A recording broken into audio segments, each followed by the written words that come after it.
So this is a lecture for section 6.1, similar to section 5.2 in the sense that we're looking for extrema in an interval.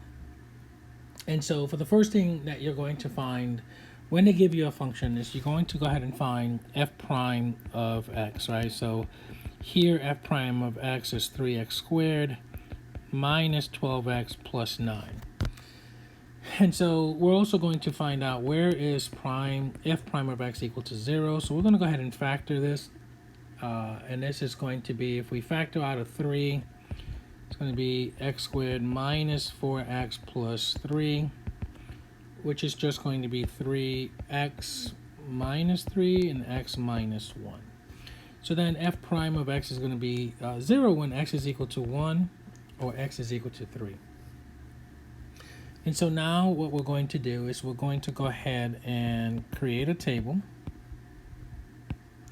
And we're going to start with the endpoint of our interval, and then we're going to get the critical numbers. So it's 1, 3, and then we're going to go ahead and do 5.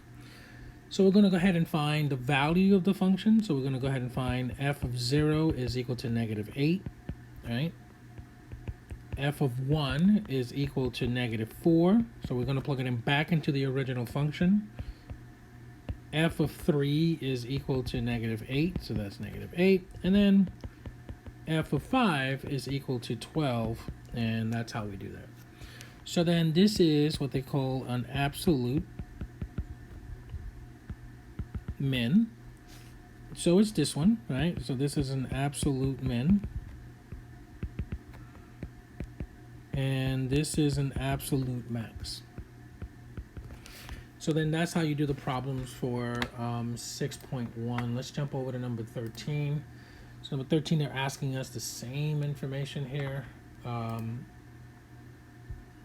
so they give us the function for number 13 is as follows. So number 13, f of x is equal to 1/3 x to the third power plus 3 over 2 x to the second power minus 4x plus 1, and then the interval that they give us is from negative 5 to 2. And so we're going to go ahead and find f prime of x. F prime of x ends up being x squared plus 3x minus 4. So where is f prime of x equal to 0? So it's going to be equal to 0 when x, we got x plus 4, x minus 1. So just factor that, right? And so x is equal to negative 4, and x is equal, sorry about my handwriting there real quick, x is equal to 1. And so what we're going to do again is we're going to create our table. So we have x, f of x, we'll go back and plug this into the original function. And we'll go with negative 5, negative 4, 1, and then 2, right? So f of negative 5 gives us about 16.83. So we're going to go with 16.83 right around there. F of negative 4 gives us about 19.67. So 19.67. F of 1 will give us about negative 1.17. And then f of 2 is going to give us about 1.67. So therefore, we have an absolute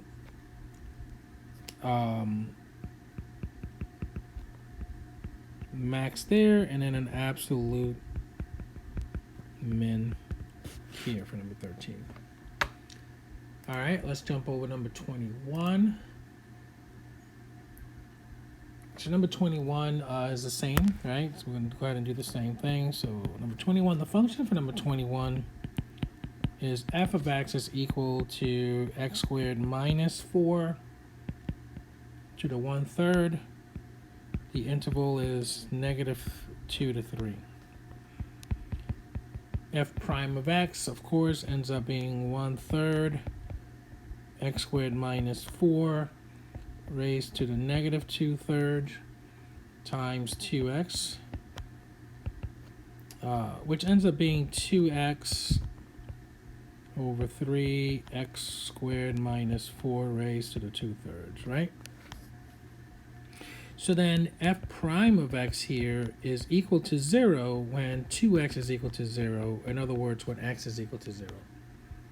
Now, f prime of x is undefined when x is equal to plus or minus 2 is undefined.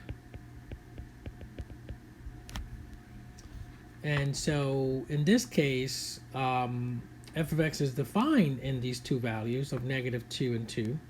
And so therefore those are critical numbers, right? So then we have, okay, so f prime of x is not defined for these values, but f of x is. So then we're going to go ahead and use those values. So we have x and f of x.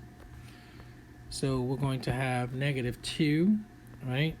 0, 2, and then 3. So f of negative 2 is going to give us 0. Just plug it into the original function.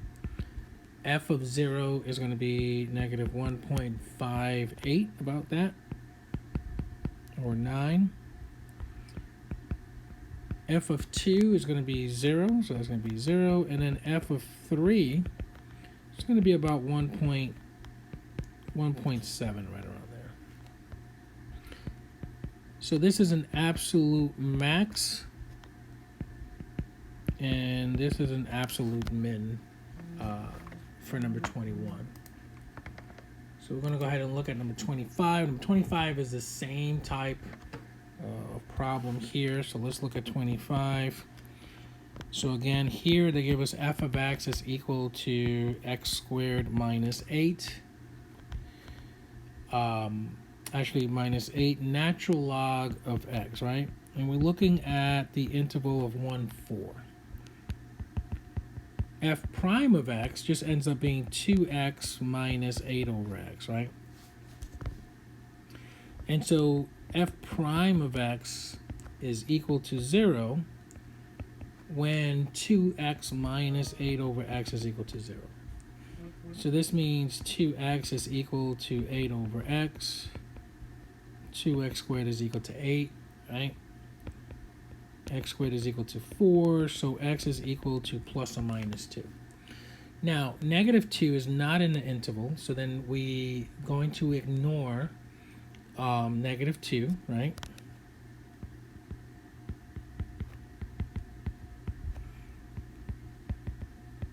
So we're going to ignore that. And then, although f prime of x fails to exist when x is equal to 0, 0 is not in the specified domain of f of x. So then 0 is not a critical number, right? In this particular case. So then what we're going to do is we're going to use, okay, so there's going to be our x.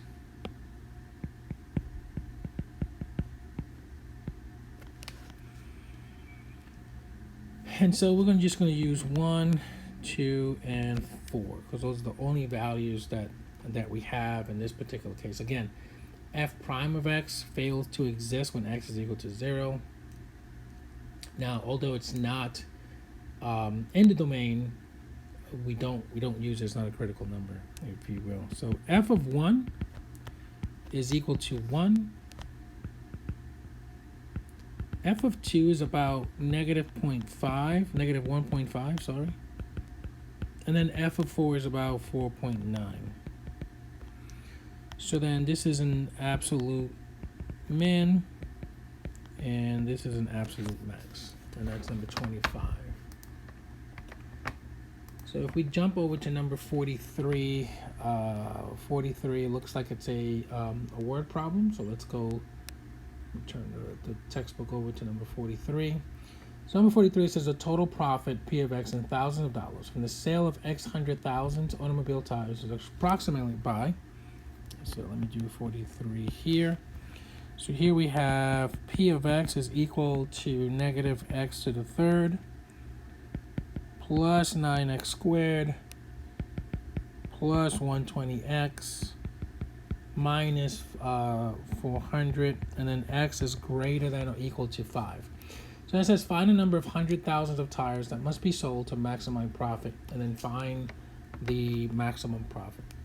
So the first thing we're going to do is going to find p prime of x, which is negative 3x squared plus 9x plus 120. Where is this equal to 0? Factor out a negative 3, and we end up with x squared minus 6x minus 40 is equal to 0. So then this is going to be x minus 10. X plus 4 is equal to 0. So it's when x is equal to 10 and x is equal to negative 4, not negative 5. Sorry. So negative 4 is not an interval of x is greater than or equal to 5. So the only value we're going to find is 10. Now, the parabola of f prime of x, in this case, a is less than 0. And so it opens downward, right? If we do a parabola there. So then in this case, if we were to do an interval from 5 to 10, in this case, p prime of x would be greater than 0. If you think about that for a second.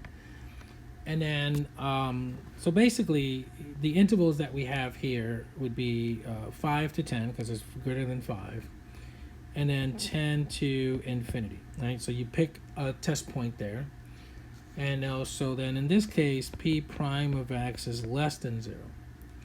So then, p of x is going to have a max at x is equal to 10, not 0, to 10.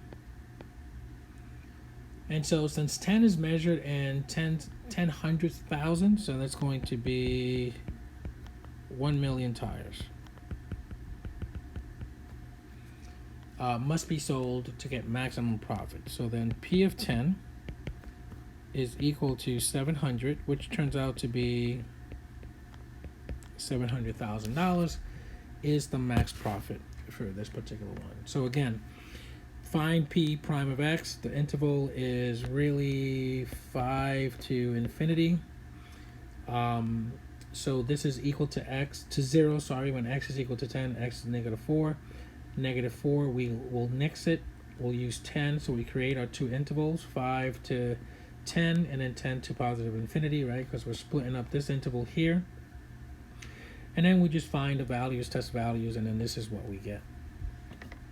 So that's number 43. I'm going to go ahead and leave 44 for you guys. And the last one will be 45.